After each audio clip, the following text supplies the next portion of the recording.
Okay, so what if we start by playing people the voice memo just to bring a little bit of joy into the world this week? Yes, I like that. We should say who we both are, though. I'm Jad Abumrad. You are Susie Lechtenberg, executive producer of More Perfect. Yeah, so I guess what people should know is that you went to Nashville, which is your hometown, to try and convince this artist to be on our album. And you know that I'm a super fan, and you were nice enough to do this. Okay, can we just say hi to her? Hi, Susie. This is Dolly Parton. How are you? I understand you're a fan of mine, and I appreciate that. Maybe I'll get to meet you sometime when I come to New York. Absolutely. I think she'd like that. All right. I'm here with your friend, Jad. Okay. Thanks. All right. Seriously, it just makes my heart explode every single time. She's awesome. Dolly Parton did do the album. We're going to play you the song she made in just a bit. It's about the 19th Amendment, women getting the right to vote. And we're going to play that amendment this week so we can play you Dolly Parton. Just feels like it's needed. Past couple of weeks, doesn't matter which side you're on, it's been hard. America. You know what? These people are here. Women are angry. America. If I have to go to jail because I'm holding up a poster now, they're going to arrest me. America. I don't care. I will, to the last second, be here. I will go to jail. This is ridiculous. America. I know that everything that these women say, more than likely is true. It's been a tough stretch, and now things are shifting, of course, to the next big milestone. Lawmakers here in Washington are now focusing on the midterm elections, less than a month away. And a lot of the focus right now is on women. Women are ready to vote. Democratic Senator Elizabeth Warren says, take your pain and turn it into power. America. On November 6th. With this in mind, we bring it back to Dolly. If you've been listening to our series, you know that we made an album about the amendments to the Constitution. It's called 27, the Most Perfect Album. And Dolly Parton chose to write a song about the 19th Amendment. Women's right to vote. The right of citizens of the United States to vote shall not be denied or abridged by the United States or by any state on account of sex. We're going to play the song in its entirety. August 18th, 1920, Women's Suffrage Amendment ratified. Women have been fighting for the legal right to vote since the 1840s. In 1890, the National American Women's Suffrage Association, NAWSA, was established with Susan B. Anthony its leading force. But women have been fighting for their rights since the very beginning of time.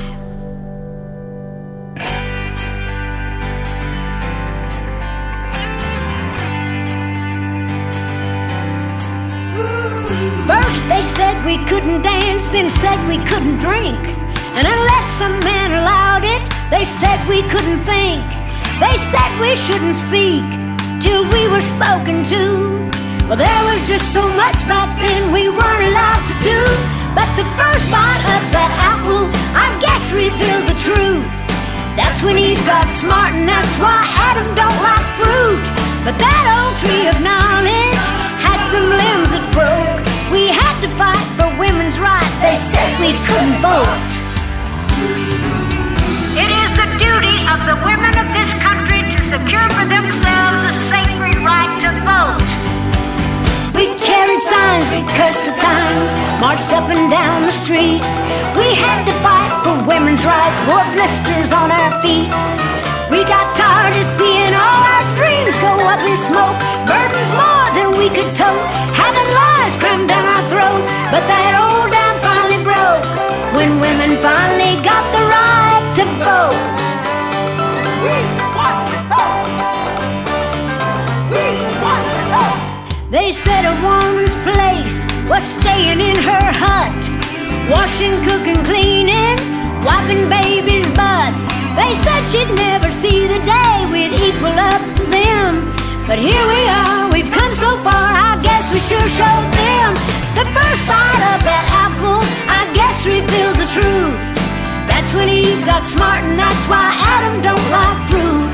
But that old tree of knowledge had some limbs that broke. We had to fight for women's rights. They said we couldn't vote.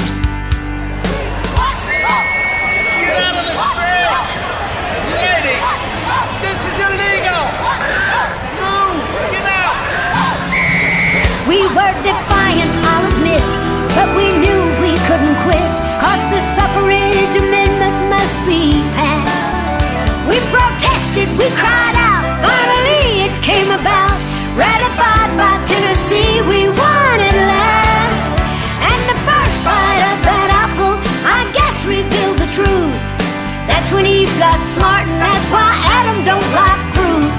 But that old tree of knowledge had some limbs that broke.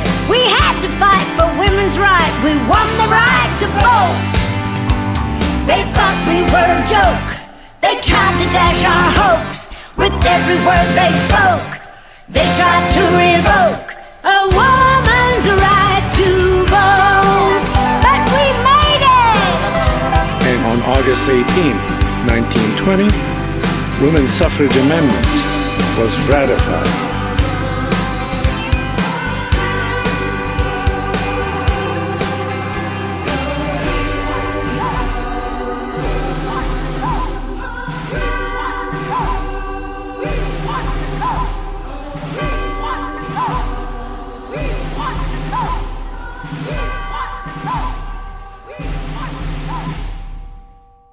Dolly Parton with a song for the 19th Amendment. Yes.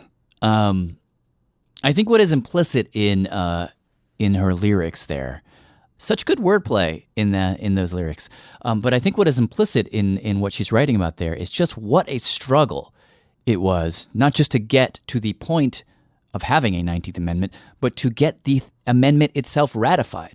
You want to talk about history being sort of hinged on these very tenuous moments where it could have gone another direction? Well, this is one of those moments. It all came down to the wire on a hot summer night in Tennessee. I'm going to turn for these liner notes to my Radiolab family, producers Latif Nasser, Tracy Hunt, and of course, my compadre, comrade at arms, Robert Krulwich, are here with the story. Now, are y'all in New York? Yeah. I'm going to put on my most Southern accent now. I promise. You don't have to pander to us. Wait, I thought that was pretty Southern, but Yes. you can go more Southern. I'm going to put on my most Southern accent here. All right, so this is Carol Busey. Well, you know, we Southern girls, we can handle anything that comes. That's right. Carol is a professor of history at the Volunteer State Community College in Tennessee near Nashville. And you all do understand that Nashville is now the it city. Seems to be. But for our story, there was a moment in Nashville's history where it was not just the it city, it was the last stand in a long and vicious struggle for women to get the right to vote. It was the summer of 1920. That very hot summer of 1920. That's an oral history recording of a 101-year-old woman named Abby Crawford Milton, who in that very hot summer of 1920 descended upon Nashville with hundreds and hundreds of other suffragists like herself, anti-suffragists, lawyers, politicians, business people. They all came to Nashville for this fiercest legislative battle that ever was waged on this continent. Okay, now let me stop here and take us one step back. Okay. And we're also going to bring in historian Jill Lepore. I'm a professor of history at Harvard. Where do you want to start? Okay, so when the United States... She told us that at the end of the Civil War, around 1865, as Congress was considering this new amendment, which would give former slaves the right to vote, you had this small band of women who were wishing, hoping, fighting to be included in this new amendment. Women expect that the 14th Amendment is going to lift any discrimination within the Constitution on the basis of race, color, or sex. They had been the stalwart allies of abolitionists. And women are really important to the founding of the Republican Party. And so when they say to them, oh, yeah, okay, you guys are going to do this amendment, obviously, you're not going to forget us, right? Like, we're going to right this political wrong. Let's do it. Like, let's just do it. Let's get this done. So this proposed amendment is being talked about in Congress. It's being perfected. It's being tweaked. And it's about to come to a vote. When, almost at the last minute, the word male is put in there.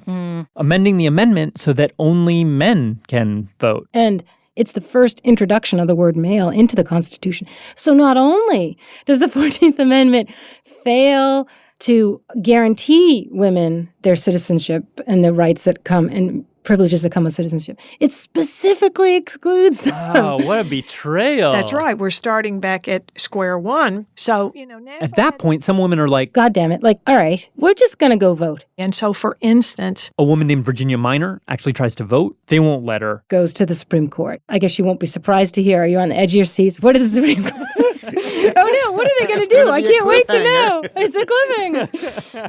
The Supreme Court says, oh, ladies, oh, it's so cute that you thought you were included in the Constitution. No. We love you, but no. And then in 1878, Susan B. Anthony proposed another amendment to Congress for the right to vote. People laughed about it and then put it aside. And for the next almost 40 years, there was no movement at all on this amendment. Until June 4th, 1919. Just after World War I, after centuries of suffering, suffrage. Both houses of Congress finally passed the 19th Amendment to give women the right to vote. The amendment came after months of women protesting outside the White House and years of working jobs that before the war had only ever belonged to men. But, of course, it also came with a constitutional catch. It had to go to the states to be ratified. Which just means that each state had to vote to approve it.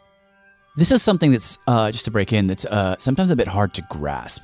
Congress can write an amendment to the Constitution, but it doesn't actually go into effect until 3/4 of the states decide to go along with it.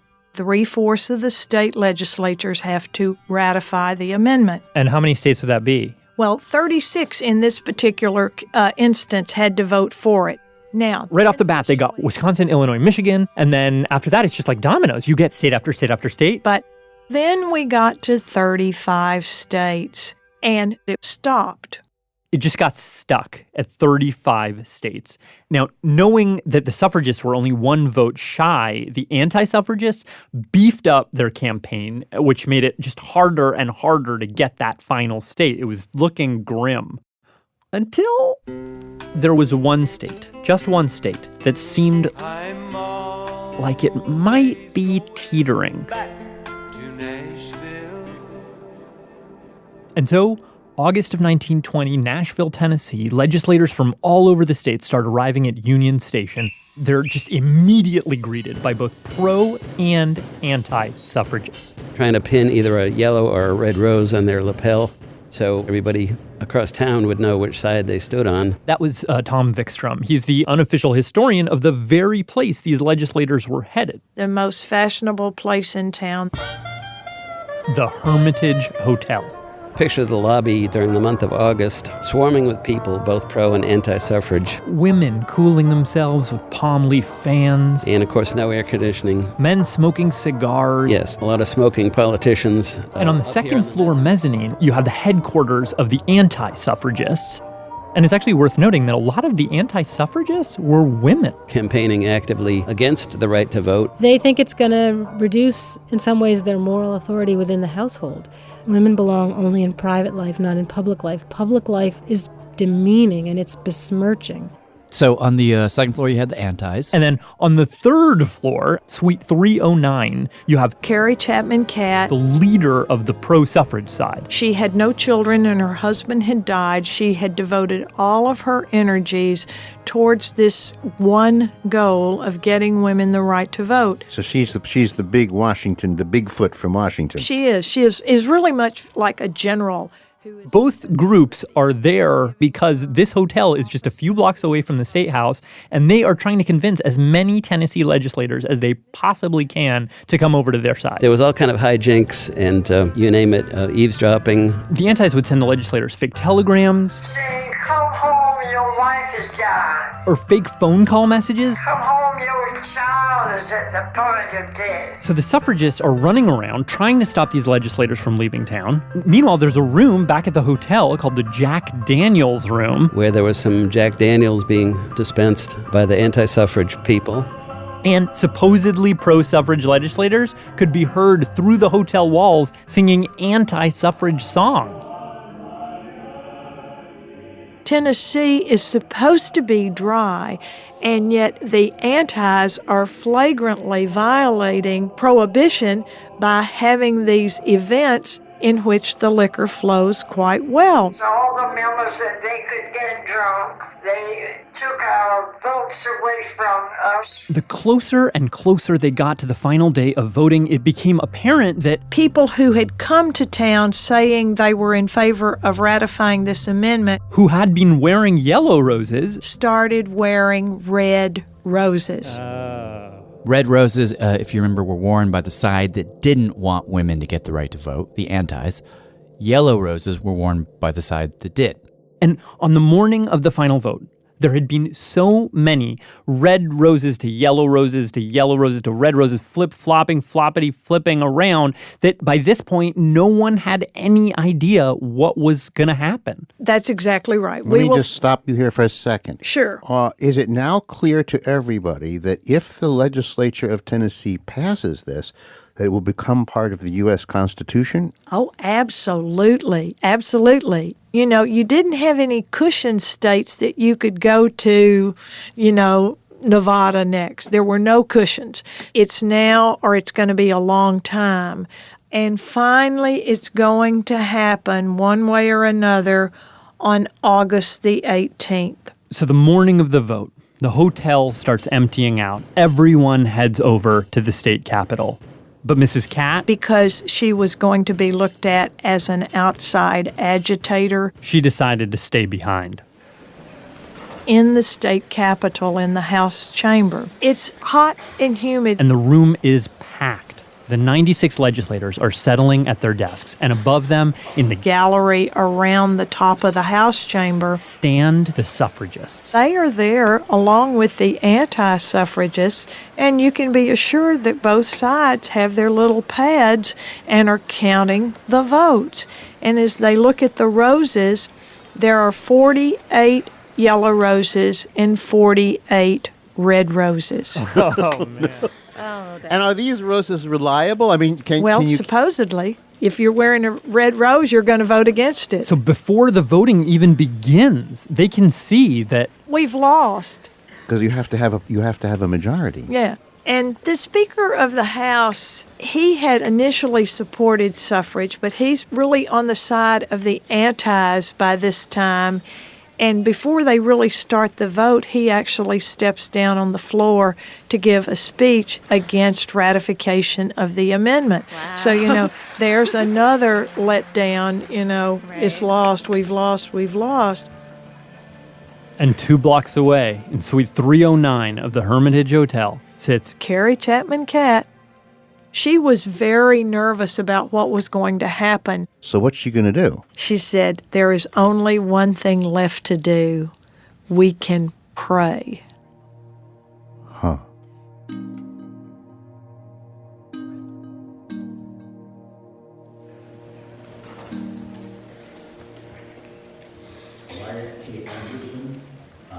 So they start the roll call. And as these names are called, one by one, these men stand up and voice their vote. If they are wearing a yellow rose, they say aye for women's suffrage. If they're wearing a red rose, they say nay. George A. Canale, aye.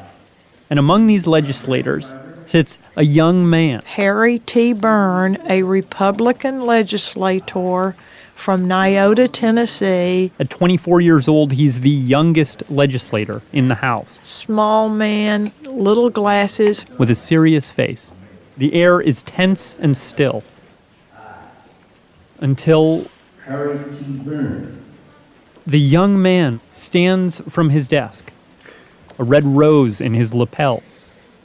But in his pocket, he had a letter from his mother over there in Nyota. Dear son, we've had nothing but rain since you left. Her name was Feb Byrne. Uncle Bill and Mr. Bushnell came over this PM, stayed about an hour. They were in the Ford. We haven't had that car out since you left. And if this rainy weather doesn't let up, I fear we'll all have to stay at home the rest of the summer. And really, it's just this ordinary letter. You'll tire of what I'm writing, but I haven't... From a mom to her son. Murdy was real sick yesterday, but was better this morning.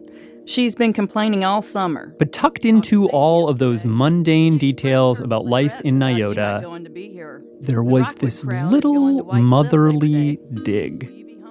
A prodding. I've been watching to see how you stood, but haven't seen anything yet. Son, I've been reading about the suffrage fight in the papers, and I really hadn't seen your name anywhere. And then she says, don't forget to be a good boy and help Miss Thomas Catt. Vote for suffrage, and don't keep them in doubt. With lots of love, Mama. Harry T. Byrne is wearing a red rose. And his vote? He votes for women to have the right to vote. So Up there in the balcony, there's just a moment of silence. What's going on here? What's going on? You can imagine this. And then it dawns on you, hey, Harry's changed his vote. It's not going to be 48 to 48. It's going to be 49 to 47. The suffragists, you can imagine, are crying. The antis are furious. You can imagine the total chaos here in this situation. But there must be an awful lot of attention paid to Harry, right? Like what? Well, the legend is that the antis start chasing Harry through the House chamber. Harry is completely undone. Oh my gosh, what have I just done? So he jumps out a window. He's not jumping out a 5-story window, but he gets out of the building and shimmies down the ledge to the State Library, which is in the same building, where he gets in the window there, and Mrs. Moore, the librarian, Mary Daniel Moore, hides him in the stacks until the storm blows over. Now, that's the legend. Wow. Did Harry really climb out of that window? Did any shimmying happen? Yeah, we don't know how exaggerated that part of the story is. The shouts from the hill carried all the way back to the Hermitage Hotel. Mrs. Cat could hear them from her window. She knew they'd won. It was, in fact, passed. The certificate of ratification was sent to Washington, D.C., and received by the Secretary of State. The final tally was actually 50 to 46. After Harry changed his vote, one other legislator switched sides, but it was clearly because Harry had changed first. That's right. See, so that vote was became the 19th Amendment to the United States Constitution? Yes, in a manner of speaking, yes. After the vote, Mrs. Cat sent Feb Byrne a telegram. You are blessed with a brave and honest son. Whatever the enemies of justice and decency may do now to show their vengeance upon him, he is bound to have a great future. You will ever be proud of him. Carrie E. Chapman Cat. Well, his political career ended rather shortly after. But, he took his mother's advice, and he did get his name in the paper, didn't he? It's just a wonderful tale. And I always would end the story by saying, now just think about this, folks. In the middle of nowhere, Petty, Texas, my grandmother went to the Methodist Church in November of 1920 with her 4-year-old daughter at her side and voted because of something that took place right here in Nashville, Tennessee. Little Nashville pride never hurts. That was Radiolab's Latif Nasser with Tracy Hunt and Robert Krulwich. Now, just to sort of sour the mood for a second, the 19th Amendment was obviously a massive milestone for women in the United States, but it was pretty well understood by the legislators in that room, and in fact by many of the women who led the suffragist movement, that this wasn't a victory for all women. This was a victory for white women. Historians will tell you that this was, the 19th was great for middle-class white women, didn't do a whole lot for black women in the South, where for decades, women and men of color who tried to vote had to deal with literacy tests, white-only primaries, straight-up violence and intimidation. And I think one of the grand stories of the amendments to the Constitution, if you read them chronologically, what you see is this story of a country striving for these ideals, not quite getting there, and then trying over and over to fix it. And with each fix, getting maybe a little bit closer, hopefully, fingers crossed. It's the story of a country growing up. Maybe that's too generous a reading, but that's honestly how I see it. So after the 15th and the 19th Amendments, which should have solved the voting question but didn't, if you jump forward, you get to the 24th Amendment. 24th Amendment. Abolition of poll taxes. which tried to address one of the main ways votes have been suppressed throughout American history. The right of citizens of the United States to vote in any primary or other election shall not be denied or abridged by the United States or any state by reason of failure to pay poll tax or other tax. January 23rd, 1964, we ratified the 24th Amendment, eliminating poll taxes in federal elections. And for our album, musician Caroline Shaw created a really, really beautiful song for us. Our basic reason is that you cannot put a tax on the right to vote in any form or fashion.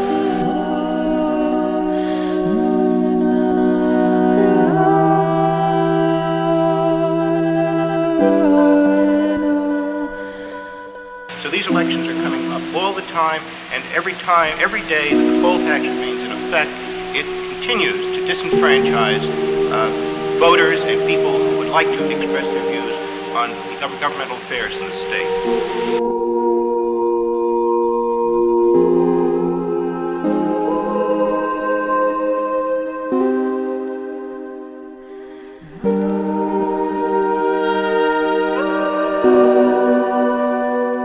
That was based on race, clearly on race, all right up through Terry and Adams. They were all clearly based on race. One of the most precious rights in a free society is that of having a voice in the election of those officials who make the laws under which we as good citizens must live. Other rights, even the most illusory, other rights, even the most basic, are illusory if the right to vote is undermined. And our Constitution leaves no room for classification of people in such a way as to unnecessarily abridge that right.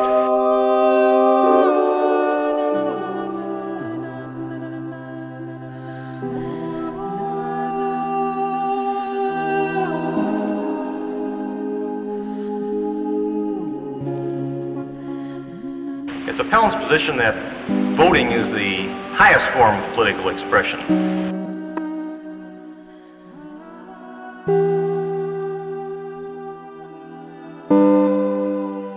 Very little use in picketing if you can't vote.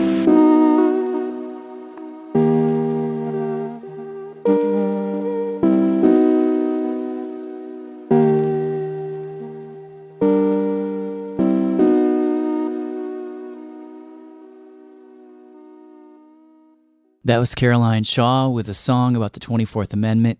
Kevin Morby also did a song for us about the 24th. You can listen to his song, all the songs, at themostperfectalbum.org. I'm Jad Abumrad. This is More Perfect. We'll continue in a moment. I'm Jad Abumrad. This is More Perfect. Just heard from Caroline Shaw, before her Dolly Parton, and the story that is behind the story that is at the center of her song about the 19th Amendment, women getting the right to vote. Very dramatic story. And marching right along with the Most Perfect album, our next band has an extremely personal relationship to the amendments. Perhaps closer than any other band on this album. So close, so personal, that they've actually performed on the steps of the Supreme Court. Sorry if my note's too sharp. Sorry if my voice is too raw. Performed there while being sued by the federal government. But just to put that in context. So why don't we start? Why don't you tell me your name and the band you're a part of? My name is Simon Tam. I'm from The Slants. So I've been a part of the band from the very beginning, which I guess goes back to about 2006. Simon spoke to Susie Lechtenberg, More Perfect executive producer, in the studio. The Slants are sort of an all-Asian synth pop band. The Slants call their music Chinatown dance rock. That's one way they've been described on the TV. I wanted to start a band. Simon told Susie that he formed the band because he was tired of there being no Asians in rock music, and he chose the name very explicitly because of the stereotype. You know, slanted eyes is the physical trait that I was ashamed of. He says growing up, he was bullied because of how he looked. And made fun of. But then when it came time to rock, He decided to take the term. Why not make it something that we could be proud of instead? And flip it. Something that could be cool, like an anthemic reclaiming of a stereotype. And so the idea for the slants was born. And did you ever get pushback from anyone about the name? No, the Asian American community loved what we were doing. The first time I kind of knew or was made aware that there was any kind of problem with our name was when my attorney called me after we had worked on the application to register our trademark. He calls me up and it says, "Hey, Simon, we got a problem." Simon figures, I must have done the trademark paperwork wrong. That paperwork's very confusing. But the attorney said, no, it's not that. He says, the problem is that they say your name is disparaging to persons of Asian descent. Their name is considered derogatory to Asians. Wait, are they saying we're racist to Asian people? He proceeds to read me Section 2A of the Lanham Act, something, written in the 1940s that basically says you can't register trademarks that the government considers to be scandalous, immoral, or disparaging. What was confusing to Simon and to his attorney when they looked into it is that they weren't the only slants out there. The trademark office had given something like that term, a trademark for that term. They actually gave it out to hundreds of other people. When we asked them, why this case? Why did you deny it for the band? The trademark office's response was basically, hey, if you go to theslants.com, you'll see photos of Asian people all over the website, which was true. I mean, it was literally my face. So to him, it seemed like, wait, the essence of this rule is that anyone can register the slants as long as they're not Asian. Which seemed kind of odd to him. Not to mention, potentially, a violation of his 14th Amendment rights. We haven't talked about the 14th Amendment yet. We will. That's the one that says everybody gets equal protection under the law. Here, he seemed to not be getting equal protection because he was Asian on account of this rule that was trying to prevent discrimination against Asians. Anyhow, the band starts a campaign, tries to get a bunch of organizations to write letters for them. We get every single Asian American newspaper in the country to write on our behalf. And the trademark office still said, no, that's not good enough. And so they appeal. They say you're violating our 14th Amendment rights, our First Amendment rights to free speech. The trademark office countersues. And to make a long story short, the case ends up at the Supreme Court. I cannot imagine being taken to the Supreme Court. So what is your feeling when you find that out? Well, I always wanted to go. I was hoping it was under different circumstances. But at this point, this is a lot bigger than my band. Knowing how long music groups last, this case could very well just continue to exist, whether I had a band or not at that point. So in January of 2017... We'll hear argument first this morning in Case 15-1293, Lee versus Tam. The Supremes heard the case. Mr. Stewart?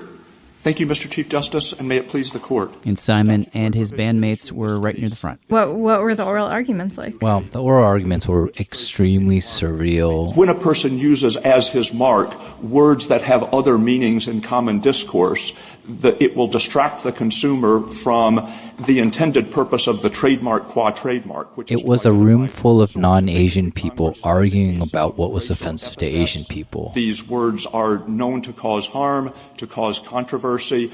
Kind of absurd. It wasn't until about halfway in, especially when one of them is not because of the content. When Justice Ginsburg speaks, while she was questioning the government's attorney, she says, hey, does it not count at all that everyone knows that the Slants is using this term not at all to disparage, but simply to describe? I think it is. Take the sting out of the word. Well, if the trademark Of course, my heart swells, and I'm like, yo, I think I'm in love with a Supreme Court justice. Court adjourns, Simon goes back home, doesn't really hear anything for months. Until June 19th, 2017. I woke up and there were 760 notifications on my phone. Supreme Court ruling. Portland's indie rock band, The Slants, will be allowed to trademark their name. The U.S. Supreme Court is siding with the local Asian American band that's been fighting a long time to trademark its name. And we found out that it was unanimous in our favor. And so? Sorry if my note's too sharp. Sorry if my voice is raw. That is how the Slants ended up doing an impromptu unplugged set on the steps of the Supreme Court. Sorry if you take offense. Made up rules and played pretend. But we know you feel change. Something so strange, but nothing's gonna get in our way. Interestingly, some people in the wake of that decision speculated that the Washington Redskins, of all people, would benefit from the Slants' victory. The team's trademark had been denied because many Native Americans felt it was derogatory. And a couple weeks after the Slants' victory, the denial of their trademark was voided. And so, like everything with the Supreme Court, there's a lot to unpack. But for our purposes, out of the laundry list of American bands that have spoken out against the federal government, the Slants are the only ones, to our knowledge, to go to the Supreme Court and win in a unanimous decision. And so obviously, when we decided we were doing this amendments album, the Slants were one of the first bands that we reached out to. Yeah, so we were originally approached to do the album, and I think requested to write a song about the First Amendment because, you know, we had such a direct experience with it. But I thought it was a little too obvious for us to do so. And then I started thinking about the different amendments and how I always wanted to do something around the 18th and 21st Amendment, which is, of course, Prohibition. 18th Amendment, Prohibition of liquor. And then what eventually revoked it. 21st Amendment, Repeal of Prohibition. Because I always just found it really fascinating, just the history around it. I mean, the reason why Prohibition didn't really work was because, you know, the people didn't accept it. So it kind of shows that when you kind of stomp out certain rights that people feel are inherent, they kind of find ways around it anyway. And then I thought of this idea, which I shared with my guitar player. I said, what if we use 18 and 21 like a metaphor for age? Because when we turn 18, we assume that we have all these rights. Like you have the right to vote, you can buy cigarettes or other things, but you can't drink. So you actually don't have your full set of like adult rights until you turn 21. And so I shared that with him, and my guitarist, Joe, started writing this song called 1821, which is basically kind of about that, about growing up and the disillusionment, the loss of innocence, and that sort of thing. Remember counting the days, remember grasping for moments. Freedom was a digit away. Remember thinking the world close upon you like an island. Peering through, seeing proof. Remember when you were teenage, staring up at the ceiling. Emotions like a runaway train. Remember making the promise to yourself not to be cautious, flawless and wandering. The watchful eyes, they all misjudge. One breath, you're on the cusp. You were 18, now you're 21. Drew their lines and they changed their mind. You were 18, now you're 21. Housed by rules, now you're free to run. You were 18, now you're 21. Drew their lines and they changed their mind. You were 18, now you're 21. Housed by rules, now you're free. Remember when people told you. Oh man, the Slants killed it. I love that song. It's such an anthem. You can hear the whole thing, all the songs, at themostperfectalbum.org. More Perfect is created by me, Jad Abumrad, Susie Lechtenberg, Julia Longoria, Kelly Prime, Sari Akari, and Alex Overington, with help from Michelle Harris, Ellie Mistal, David Gable, and Nora Kettler. Thanks to Jeffrey Wright for reading the amendments for us. This episode was produced with Latif Nasser, Tracy Hunt, Matt Keelty, Anna McEwen, Robert Krolwich, Soren Wheeler, Dylan Keefe, and Rachel Cusick from The Lab. You were 18, now you're 21. Drew their lines and they changed their mind. You were 18, now you're 21. Housed by rules, now you're free to run. You were 18, now you're 21. Drew their lines and they changed their minds. You were 18, now you're 21. Housed by rules, now you're free to run.